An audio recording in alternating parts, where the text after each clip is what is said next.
नमस्कार दोस्तों, यदि आप मेरे चैनल पर पहली बार आए हैं तो लाइक करें, शेयर करें, सब्सक्राइब करें ताकि अगला वीडियो सबसे पहले आप तक पहुंचे।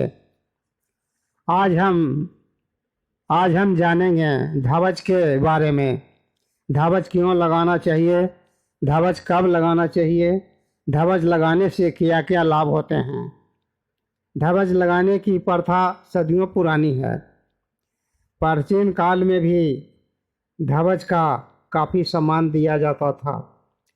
प्राचीन काल में साधु, महात्मा, ऋषि, सन्यासी, महर्षि अपने अपने कुटियों पर धवज लगाया करते थे ताकि वहाँ का वातावरण शुद्ध और पवित्र रहे।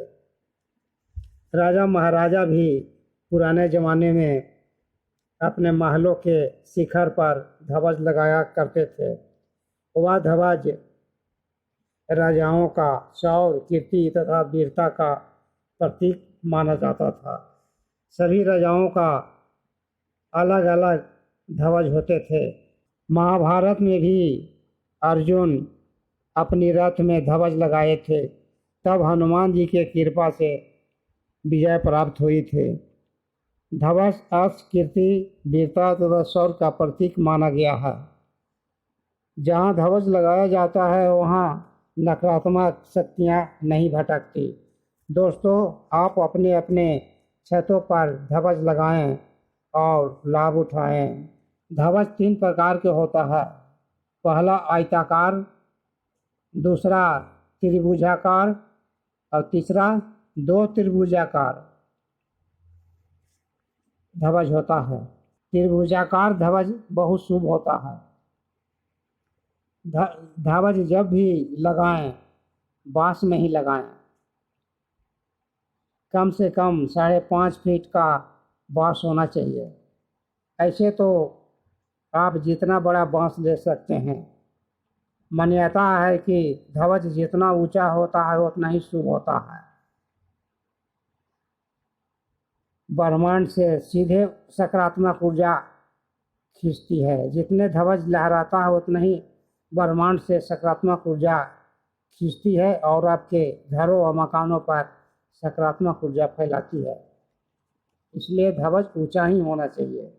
दोस्तों, अब बात करेंगे धवज किस दिशा में लगाएं।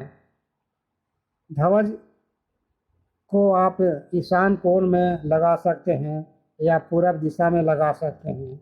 यदि आप ईशान कोण में सीढ़ियाँ बनवा चुके हैं या पानी का टंकी रख चुके हैं तो ठीक इसका विपरीत नैऋत्य कोण में आप धवज लगा सकते हैं, जो कि दक्षिण और पश्चिम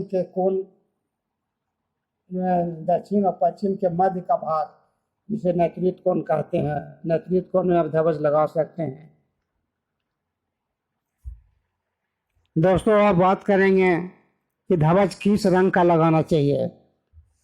तो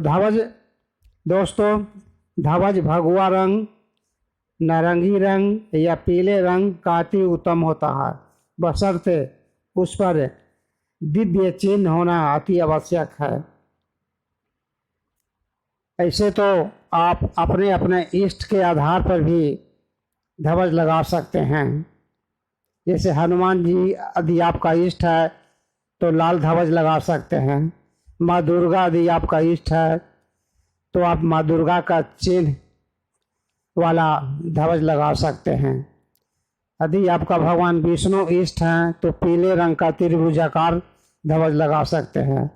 भगवान शंकर यदि आपका इष्ट है तो पीले रंग का त्रिभुजाकार धवज लगा सकते हैं। हनुमान जी की धवज भी लगाइए तो त्रिभुजाकार आकार का ही लगाइए तो शुभ होता है, बशर्ते उस पर दिव्य चिन्ह होना अति आवश्यक है। जैसे कि दिव्य चिन्ह हुआ, हनुमान जी का चित्र बना हुआ होना चाहिए, माता दुर्गा का चित्र बना होना चाहिए, या त्रिशूल का चिन्ह होना चाहिए, सुदर्शन चक्र का चिन्ह बना होना चाहिए, या स्वास्तिक चिन्ह बना हुआ होना चाहिए, या ओम लिखा हुआ होना चाहिए। ऐसा धवज लगाइए।